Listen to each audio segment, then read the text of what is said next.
La télévision est l'une des sources d'information les plus importantes. Elle est omniprésente dans notre quotidien. Quand on parle de télévision, il nous vient tout de suite à l'esprit journal télévisé, flash d'information. Chers téléspectateurs, mesdames et messieurs, bonsoir et juste vous dire à travers cette introduction que notre série de questionnaires sur la rédaction des différents médias se poursuit. Eh bien, le thème de ce jour, c'est comment fonctionne la rédaction en télévision.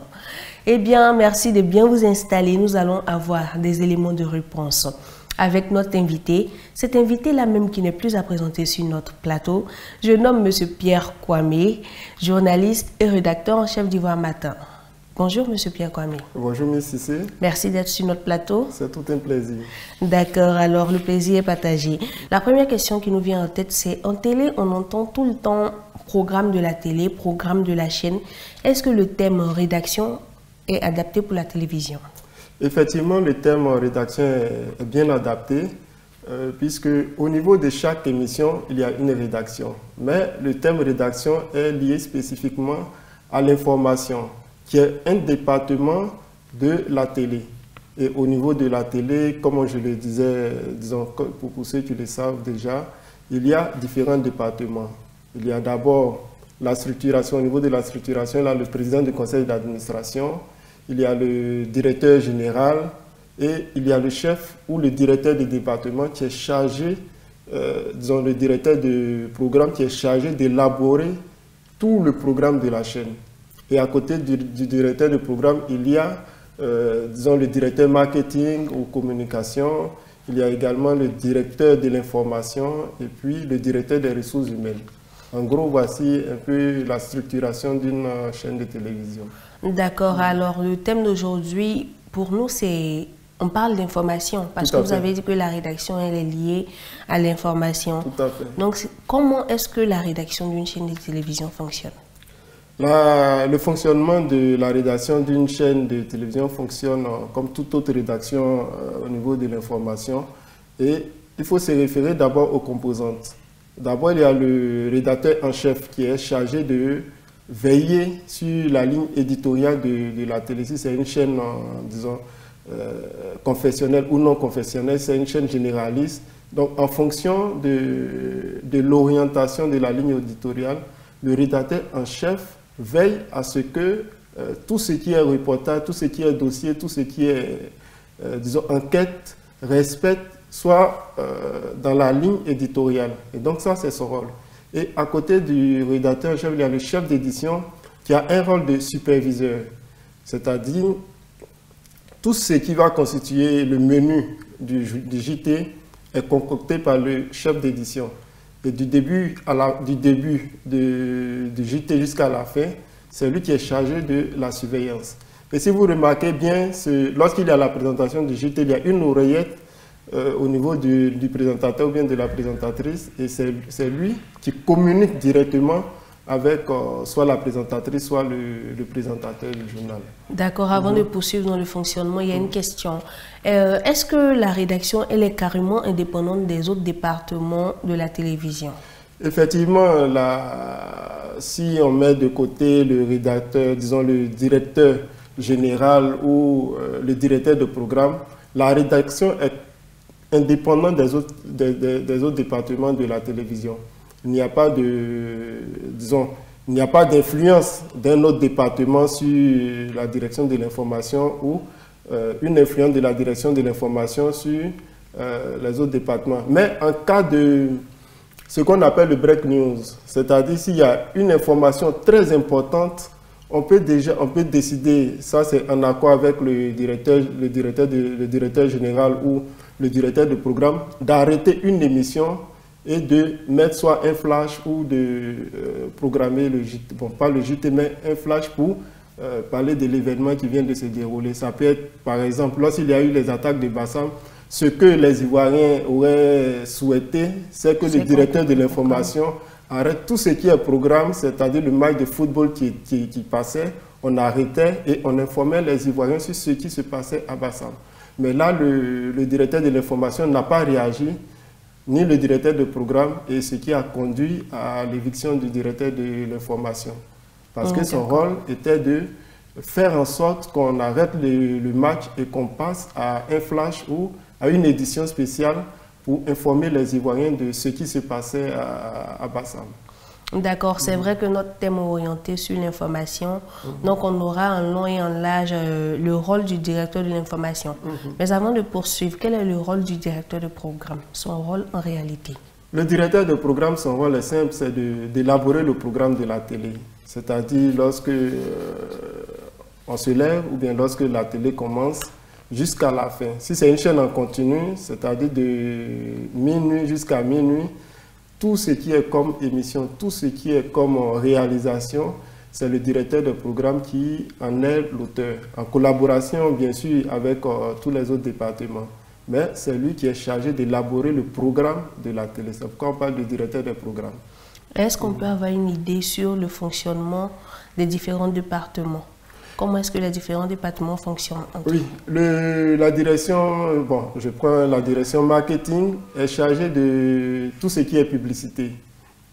Donc, c'est lorsqu'il y a un annonceur qui veut faire passer soit un produit ou bien une publicité, il va d'abord voir le directeur marketing et publicité. Ça peut être directeur marketing et publicité ou communication. Moi, les appellations peuvent changer d'une chaîne de télévision à une autre.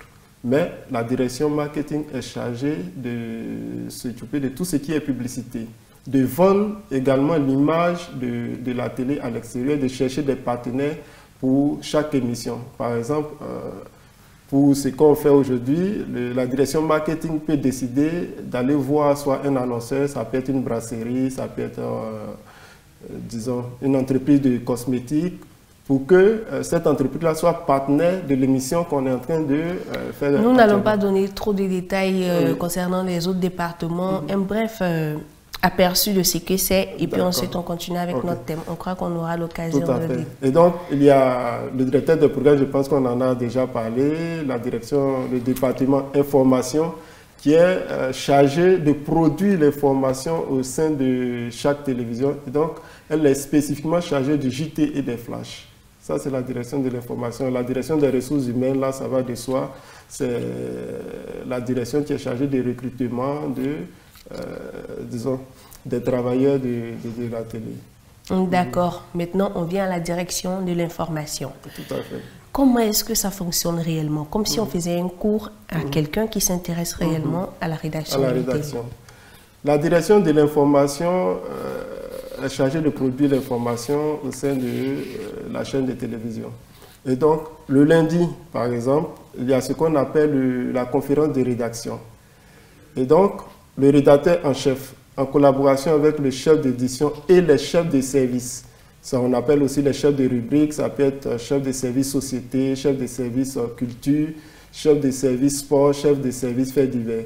Et donc, avec les rédacteurs et les techniciens, tout le monde s'est réuni dans la salle de rédaction qu'on appelle, disons, on appelle ce moment-là la conférence de rédaction et on passe au peigne fin tout ce qui est comme événement qui doit se dérouler au cours de la semaine. Et donc, au niveau de la télé, par exemple, lorsqu'on veut organiser un événement, on dépose des demandes de couverture. Et donc, on regarde tout cela. On regarde aussi l'actualité du moment. Qu'est-ce qui peut constituer une actualité ou qui peut, disons, constituer une bonne information pour les téléspectateurs. Et donc, le rédacteur en chef, le chef d'édition, les chefs de service et les journalistes, qu'on appelle aussi rédacteurs, passent au peigne fin tous ces éléments et en fonction de ça, on fait des programmations. Mais en même temps, il faut orienter.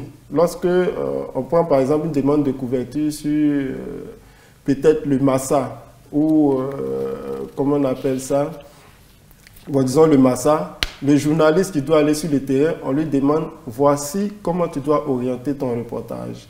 Soit sur les artistes ivoiriens, soit sur les artistes africains, ou soit sur la musique tout simplement, ou voilà, sur, je ne sais pas, les sculpteurs, ou voilà, ceux qui pratiquent la danse. Donc c'est en fonction de tout ça qu'on arrête le programme de la semaine.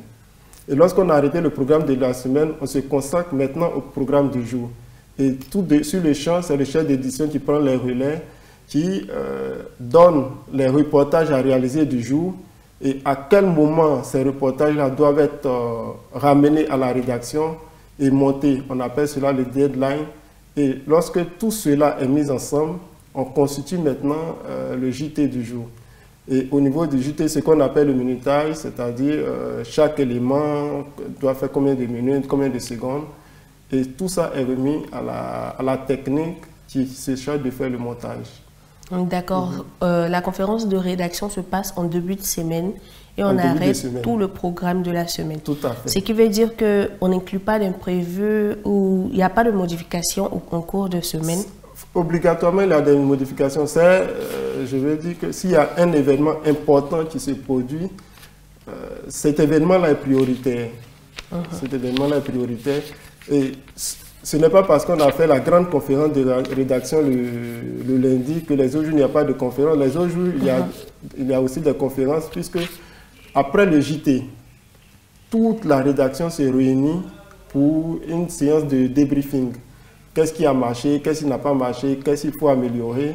Et là, tout le monde prend la parole pour critiquer le JT. Ça peut être le présentateur qui n'a pas réussi soit à bien présenter, ou voilà qu'il a fait des fautes. En tout cas, on débriefe tout. On débriefe sur tous les petits détails pour que les prochaines éditions soient mieux élaborées. Donc, après chaque JT, l'équipe de rédaction se réunit pour débriefer. Et en début de matinée également, il y a la conférence de rédaction qui se tient pour voir quels sont les reportages à effectuer et quelles sont les informations les plus importantes à prendre en compte pour la réalisation du JT. Merci d'avoir donné ces éléments de réponse. Nous sommes déjà à la fin de la première partie. Nous allons marquer une petite pause publicitaire avant de continuer. Alors, chers téléspectateurs, c'est la publicité. Instant pub. Instant pub. Instant pub.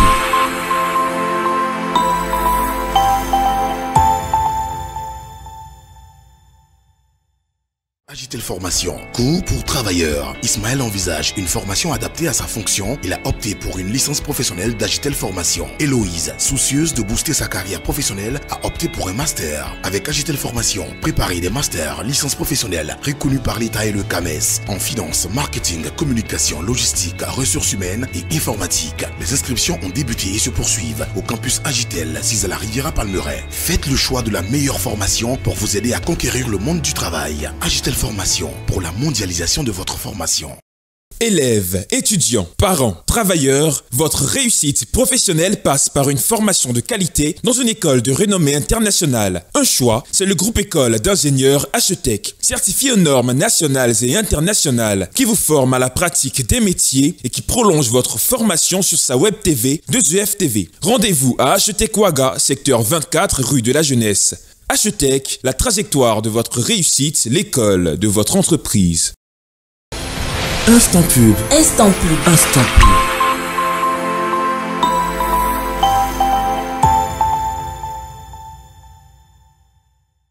Alors, nous sommes à nouveau sur le plateau, chers téléspectateurs. Je rappelle que nous parlons de comment fonctionne la rédaction en télévision. Je suis toujours avec notre invité, M. Pierre Kwame. M. Pierre Kwame, tout à l'heure, vous nous avez parlé d'équipe. Donc, nous voudrons savoir de combien de personnes minimum ou en général est composée une équipe de rédaction. Tout dépend de la taille de la rédaction ou de la télé. Pour une rédaction de la RTI, par exemple, il faut un minimum de, disons, une vingtaine de personnes minimum pour pouvoir constituer l'équipe de rédaction. Puisque, comme je le disais, il y a différents départements ou différents services. Et chaque service peut comprendre peut-être 5 à 4 ou peut-être même au-delà de personnes. Quand on ajoute les techniciens, Nous sommes autour de la vingtaine. D'accord, il y a des techniciens carrément rattachés uniquement qu'à la rédaction. Tout à fait.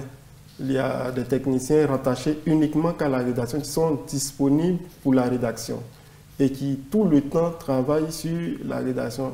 Parce que ce que très souvent on ne sait pas, la préparation du JT prend énormément de temps. D'abord, un reportage, ça peut faire peut-être, lorsqu'on a fait un film, ça peut faire 20 minutes. Et lui doit rédiger ça en fonction du texte qui accompagne l'élément en 30 secondes ou 15 secondes. Et donc, il doit être là pour travailler en permanence sur les éléments qu'on lui envoie. Alors, combien de temps pour la préparation d'un journal totalement bouclé? Ouf, là, ça dépend de...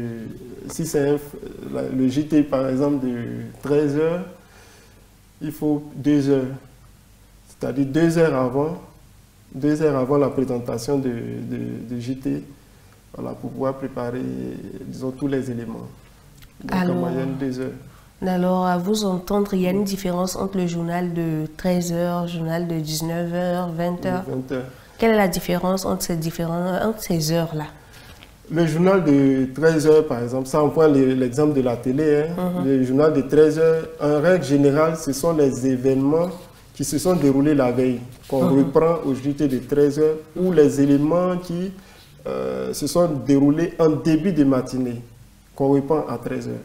Et le soir, à partir de 20 heures, ce qu'on appelle la grande édition, ce sont les éléments qui se sont déroulés tout au long de la journée, qu'on retrouve au journal de 20 heures. Et là, on passe des... il y a une forme de hiérarchisation, c'est-à-dire les activités du président de la République d'abord, ensuite, comme il y a un vice-président, maintenant les activités du vice-président, les activités du premier ministre, et ainsi de suite. On passe aux activités de chaque ministère, et puis après, au niveau de la société, s'il y a un fait social qui est très important, au niveau de la culture également. Mais tout ça est conditionné par l'événement du jour. Par exemple, je prends la mort d'Arafat. Lorsque on a appris la mort d'Arafat, le premier élément qui passe au JT, c'est l'annonce de la mort d'Arafat. Et là, en ce moment, c'est l'élément qui est prioritaire. Mais hormis ces cas, ces faits divers, on commence de façon logique, de façon hiérarchisée par les activités du chef de l'État, ensuite du vice-président, du Premier ministre et ensuite les autres ministères avant d'arriver aux partis politiques. Et si vous suivez bien, les activités des différents partis politiques arrivent toujours en fin de journal, sans oublier les événements, disons l'information au niveau international. D'accord, tous vos exemples ont été axés sur la RTI. Nous savons tous que la RTI est une chaîne étatique, nationale. Est-ce que c'est pareil pour les autres chaînes de télévision, par exemple à caractère confessionnel et commercial? C'est différent parce que, comme je le disais tantôt, selon le type de média, il y a la ligne éditoriale. Lorsqu'on prend une télé confessionnelle, la ligne éditoriale est différente d'un média de service public comme la RTI. Donc au niveau confessionnel, c'est vrai qu'il y a le JT, mais qui respecte aussi disons, le même conducteur que celui du service public. Seulement que dans le JT, on va peut-être privilégier les événements qui sont liés à la confession. Si c'est une télévision musulmane, les événements qui, à caractère musulman, d'abord seront prioritaires par rapport aux autres faits. Si c'est une télévision chrétienne, les faits qui relèvent du christianisme seront priorisés par rapport aux autres faits. Donc voilà un peu la différence. Alors, une question importante, je dirais, pour toute personne qui aimerait savoir encore plus sur la rédaction. Comment se fait la recherche des informations? Il y a différentes sources d'informations en matière de journalisme et ça ne diffère pas, hein, que ce soit la télé ou, disons, la presse imprimée. Il y a différentes sources d'informations. D'abord, le numérique. Le numérique peut constituer une source d'information. Quand je parle de numérique, je fais référence à Internet. Et donc, le fait de s'informer sur Internet est aussi une source d'information. Si vous voyez bien, au niveau de Facebook, par exemple, tout ce qui se passe dans le pays à temps réel posté sur Facebook. Ça peut être peut-être un braquage, bon, ça peut être aussi un suicide, ça peut être en tout cas tout ce qui est comme événement. Voilà. Et donc Facebook est par exemple une source d'information très importante aujourd'hui. Il y a aussi les commissariats. C'est pourquoi chaque journaliste doit avoir une attache au niveau d'un commissariat pour avoir les informations aussi à temps réel de ce côté. Il y a les sources diplomatiques, c'est-à-dire au niveau des ambassades. Donc tout ce qui se passe au niveau du... Puisqu'ils sont très informés. Et donc les ambassades sont aussi une source importante pour les journalistes. Et puis il y a aussi les journaux. Voilà.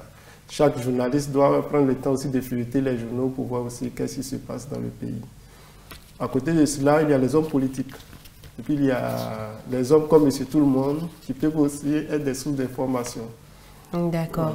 Voilà. J'ajoute ce qui est plus simple aussi, c'est les demandes de couverture qu'on envoie. Voilà, lorsqu'on demande une demande de couverture pour aller couvrir un événement, ça, c'est l'information qui vient à vous et bon, vous ne faites que vous déplacer pour aller couvrir cet événement. Peut-être l'effort que vous avez à faire, c'est de vous informer suffisamment sur cet événement pour voir comment est-ce que vous allez orienter votre reportage. Nous avons fait le tour de la question de façon théorique, on peut le dire ainsi. Alors, vous qui avez touché à ça, vous qui avez eu de l'expérience dans ça, quelles sont les difficultés qu'on peut rencontrer dans le système de rédaction que vous nous avez exposé tout à l'heure? Les difficultés sont nombreuses. Les difficultés sont nombreuses, surtout si c'est, par exemple, si vous partez faire une enquête, les difficultés sont très nombreuses puisque la télévision demande un matériel lourd. C'est-à-dire vous partez avec un caméraman, vous partez peut-être avec un micro et tout ça.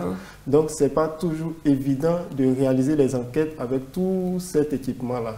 Quelquefois c'est très compliqué. Et il y a aussi qu'au niveau du JT, c'est très sensible. Très sensible, surtout au niveau des médias de service public. Il suffit que vous écochez le nom d'un responsable et tout de suite votre téléphone sonne, on vous ramène à l'ordre. Et aussi vous passez un élément qui ne satisfait pas soit un responsable politique, ça peut être vous passez l'élément sur le président et on va vous appeler pour vous dire que vous avez mal filmé le président, pourquoi vous l'avez filmé de telle manière, sous tel angle. Et donc ça peut vous valoir des demandes d'explication. Il y a aussi des menaces quotidiennes. Et aussi vous appeler pourquoi est-ce que vous avez passé cette information, ça peut compromettre ma carrière et tout ça.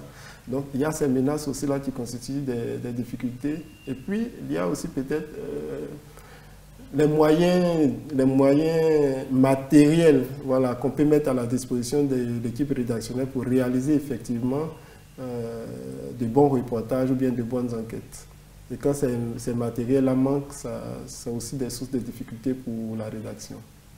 D'accord. Alors, pour nos chers téléspectateurs, de façon théorique et de façon pratique, vous qui êtes dans notre personne ressource, qu'est-ce qu'il faut retenir de la question? Ce qu'il faut retenir est que c'est l'information au niveau de la télévision. Déjà, c'est passionnant. C'est passionnant d'y travailler. Et seulement, il faut beaucoup se former. Comme on le dit toujours, pour faire la... Je voudrais dire, qu'est-ce qu'il faut retenir de comment fonctionne la rédaction? Ah, d'accord. Un résumé de tout ce qui a été dit. D'accord. Pour ce qui est le fonctionnement de la rédaction, il faut retenir que la rédaction est composée de différents services. À commencer par le service, disons, le rédacteur en chef qui se charge d'orienter ou de veiller sur la ligne éditoriale de la rédaction. Il y a aussi le chef d'édition qui joue le rôle de superviseur et il y a les chefs de service et les rédacteurs, qu'on appelle les journalistes, qui se chargent de produire l'information, qui sont sur le terrain, qui vont sur le terrain pour collecter l'information. Et après tout cela, il y a les monteurs qui sont là maintenant pour mettre tout ça en boîte sous la supervision toujours du chef d'édition. Voilà, en gros, c'est ce qu'il faut retenir de la direction de l'information. D'accord, merci beaucoup pour ce résumé. Nous allons terminer en vous demandant de nous donner un conseil ou une astuce pour rendre une rédaction dynamique en télévision. Ce que je peux vous dire, c'est au niveau, pour rendre une émission, disons, une rédaction plus dynamique, il faudrait que chacun joue son rôle au niveau de la rédaction. Parce que si le chef d'édition ne joue pas son rôle, automatiquement il y a un blocage. Si le rédacteur en chef n'est pas là pour veiller sur la ligne éditoriale, vous pouvez, comment on appelle ça, faire autre chose. Ou je ne veux pas dire vous pouvez dérailler, mais vous pouvez faire autre chose que ce qui est recommandé par la ligne éditoriale. Et au niveau des journalistes, il faut toujours être en quête d'originalité. Il ne faut pas toujours attendre qu'on vous envoie des demandes d'information et de passer uniquement que des reportages. Il faut faire preuve d'originalité, preuve de créativité en allant peut-être fouiner et montrer aux Ivoiriens ce qu'ils n'ont pas l'habitude de voir. C'est ce qui peut vous amener à être beaucoup plus dynamique. Je prends le cas de France 24 qui a des émissions sur des peuples qu'on ne connaît pas trop, voilà, des peuples qu'on ne connaît pas trop. Ils sortent de l'ordinaire, il y a du nouveau. Il y a du nouveau, il y a du nouveau. Aujourd'hui, pourquoi est-ce que, on peut le dire, les Ivoiriens ne suivent pas trop le JT parce que lorsqu'on voit, c'est figé. Voilà, quand on prend le JT, c'est figé, le président de la République, le premier ministre. On va faire attention à ça en prenant exemple sur d'autres chaînes de télévision, par exemple. Voilà, et donc il faut de l'originalité, il faut de la créativité, il faut sortir de sa zone de confort, voilà, pour pouvoir rendre votre rédaction beaucoup plus dynamique. Eh bien, merci beaucoup à vous, M. Pierre Kwame, d'avoir répondu à nos questions. Ce fait un réel plaisir de vous recevoir sur notre plateau. Avez-vous un mot de fin? Oui, le mot de fin, c'est de dire merci à 2FTV qui nous donne l'opportunité de parler de notre métier, qu'on aime très bien. Et ce que je voulais donner comme conseil, c'est de beaucoup travailler, de continuer le travail que vous êtes en train de faire et dire que l'information, c'est quelque chose de... Tout est sacerdoce. D'accord. Tout est sacerdoce. Et donc, je vous encourage à cela. Merci beaucoup. Et voilà pourquoi nous avons tâché de vous informer sur comment fonctionne la rédaction en télévision. C'était avec M. Pierre Kwame, journaliste, rédacteur en chef de Ivoire Matin. Merci à vous d'avoir suivi cette émission. Partagez, commentez, likez. Suivez-nous sur notre page Facebook 2EFTV, sur notre YouTube 2EFTV. Et aussi, vous pouvez télécharger l'application sur Play Store, App Store. Merci beaucoup, au revoir et à très bientôt pour une autre émission.